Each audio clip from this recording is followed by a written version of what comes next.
इसे रौद्र ध्यान जो कहा है ये हो सकता है चतुर्थ गुण स्थान में भी हो सकता है,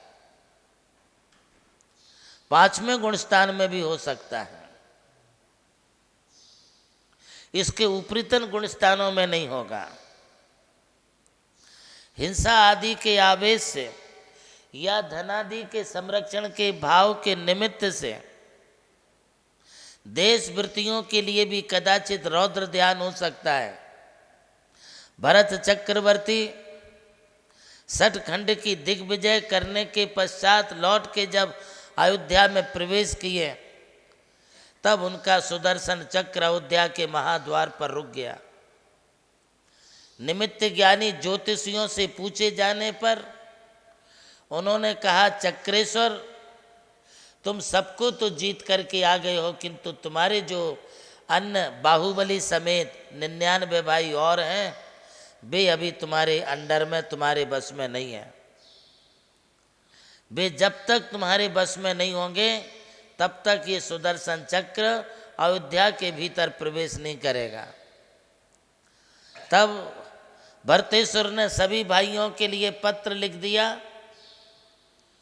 आप सब भाई लोग मेरी अधीनता स्वीकार करो और नहीं तो फिर आप जो है राज्य छोड़ के कहीं बाहर चले जाओ या फिर युद्ध के मैदान में आ जाओ। सभी भाइयों ने विचार किया, ये कैसा मेरा बड़ा भाई है कि जो मुझे मेरे हक की, मेरे अधिकार की, मेरे आधिपत्य की, मेरी मालकियत की रोटी को मुझे नहीं खाने दे रहा है। धिक्कार है इस राज्य के लिए, मुझे नहीं रहना इस राज्य में। और 99 भाई एक साथ आदिनाथ के चरणों में जा कर के दीक्षित हो गए, मुनि बन गए, तप करने लगे। इधर बाहुबली को मालूम पड़ा, तब बाहुबली ने कहा कि भरतेश्वर तू बड़ा भाई होने के नाते मैं तुझे प्रणाम करता हूँ, किंतु हे भरतेश्वर यदि तुझे चक्रवर्ती होने का घमंड है तो इतने मात्र से मैं तेरी अधीनता स्वीकार नहीं करूँगा। जिस तरह से तुम्हें तुम्हारे पिता आदिश्वर ने अयोध्या का राज्य दिया है उसी प्रकार मुझे मेरे पिता आदिश्वर ने पोधनपुर का राज्य दिया है। तुम अयोध्या का राज्य करो, मैं पोधनपुर का राज्य करूँगा। और यदि इस पृथ्वी को छीनने की बात करते हो तो मैं भी कोई तुमसे कम नहीं हूँ, मैं भी तुम्हारे से युद्ध कर सकता हूँ। बाहुबली ने राज्य के कारण भरतेश्वर की अधीनता स्वीकार नहीं की। बाहुबली ने भरत के लिए ललकार दिया, युद्ध के लिए मैदान में बुला लिया। युद्ध में समझौता हुआ, इस युद्ध को धर्म युद्ध के रूप में परिवर्तित किया गया। मल्लयुद्ध, दृष्टि युद्ध और जल युद्ध के साथ में तीनों युद्धों में बाहुबली की विजय हुई। अंततो गत्वा भरतेश्वर ने उसे सुदर्शन चक्र से मारना चाहा, किंतु शास्त्र के अनुसार ये सुदर्शन चक्र भाइयों पर नहीं चलता, इसलिए वह सुदर्शन चक्र बाहुबली की परिक्रमा दे के उनके सामने आके स्थित हो गया। तब बाहुबली ने कहा, भरत जिस चक्र का तुझे गर्व था आज वो मेरे हाथ में है। ये चक्र तो एक कुमार के पास भी होता है। बोल भरत, क्या मैं तुम्हारे लिए इस चक्र से मारूं या इस चक्र को मैं अपने हाथ में लेकर के चक्रवर्ती का यह पद मैं प्राप्त करूं? किंतु भरत, इस पृथ्वी के टुकड़े के लिए मैं तुम्हारा दिल नहीं दुखाऊंगा। ये तुम्हारा सुदर्शन चक्र और ये सारी पृथ्वी का ये भूखंड राज्य, तो एक छत्र राज्य इस पृथ्वी का कर, मैं चला जैनेश्वरी दीक्षा के लिए। आदि पुराण के अनुसार उस समय इस राज्य को पाने के लिए भरत के मन में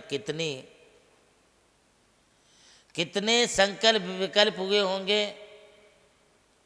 कितना उनको आर्त और रौद्र ध्यान हुआ होगा, आप विचार करें। हालांकि भरत चक्रवर्ती पंचम गुण स्थानवर्ती थे, छायक सम्यक दृष्टि थे, तद्भव मोक्षगामी थे, किंतु उनके मन में भी राज्य के लिए कुछ समय के लिए क्यों ना हो क्रूरता, रौद्र ध्यान आ गया। इसलिए तत्वार सूत्रकार ने तद्व्रत देश व्रतियों ये सूत्र दे करके स्पष्ट कर दिया है कि अव्रत सम्यक दृष्टि और देश वृत्तियों के लिए भी कदाचित ये रौद्र ध्यान हो सकता है। महानुभावों, आप भली ग्रस्त और श्रावक हों, वृत्ति हों, किंतु इससे आप बचें। आज इतना ही।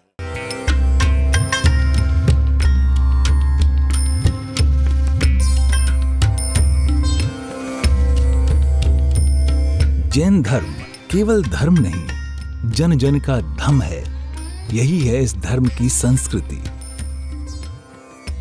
सन 2010 चातुर्मास के दौरान मांगी तुंगी और गजपंथा की तीर्थ यात्रा के बाद एक रात्रि गजपंथा की पहाड़ियों पर विश्राम करते समय आचार्य श्री देवनंदी जी महाराज को एक दिव्य स्वप्न प्राप्त हुआ। स्वप्न में उन्होंने देखा कि एक ऐसा तीर्थ जिसकी कोई कल्पना भी नहीं कर सका था, एक ऐसा स्थान जहां पंच परमेष्ठियों की भव्य मूर्तियां हों, एक ऐसा समव शरण जो समर्पित हो जैन धर्म की शाश्वत परंपरा को। उस दिव्य संकेत को जीवन में उतारने के लिए आचार्य श्री कुंथलगिरी की ओर विहार पर निकल पड़े। वहां एक श्रद्धालु ने अपनी भूमि पूज्य गुरुदेव को समर्पित की और यहीं से आरंभ हुई मुंबई आगरा हाईवे NH3 स्थित णमोकार तीर्थ के निर्माण की महायात्रा। ये वही भूमि है जिसे राम टेकड़ी कहा जाता है, जहां भगवान रामचंद्र जी ने 12 लाख वर्ष पूर्व तपस्या की थी। आज यही भूमि बन रही है जैन संस्कृति का जीवंत प्रतीक णमोकार महातीर्थ। यहां बन रही है 51 फीट ऊंची अरिहंत परमेष्ठी की मूर्ति, चारों दिशाओं में 31-31 फुट ऊंची अन्य परमेष्ठियों की मूर्तियां। कुल मिलाकर एक अद्वितीय समवशरण की रचना है जिसका वर्णन Guinness book of world record में दर्ज हो चुका है।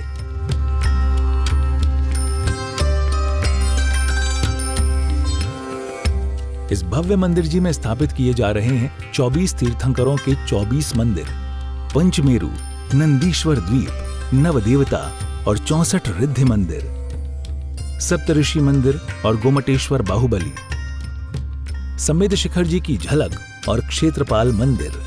यहां पर अब तक 250 से अधिक कमरे निर्मित हो चुके हैं, जिनमें 75 साधु साध्वियों के लिए एवं यात्री निवास आधुनिक सुविधाओं से युक्त है। AC रूम, भोजनशाला, कैंटीन और विशाल गुरु मंदिर।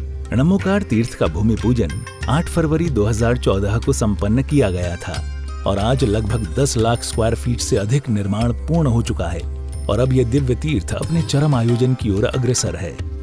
2026 में जिन शासन के वरिष्ठतम आचार्य परम पूज्य साधना सम्राट गणाधिपति गणधराचार्य श्री कुंथु सागर जी महाराज के सानिध्य में एवं परम पूज्य प्रज्ञा श्रवण सारस्वताचार्य श्री देवनंदी जी महाराज की प्रेरणा एवं निर्देशन में 400 से अधिक साधुओं की उपस्थिति में आगामी 6 से 13 फरवरी 2026 में णमोकार तीर्थ का भव्याति भव्य अंतर्राष्ट्रीय पंच कल्याणक प्रतिष्ठा एवं महामस्तकाभिषेक महोत्सव का आयोजन होने जा रहा है।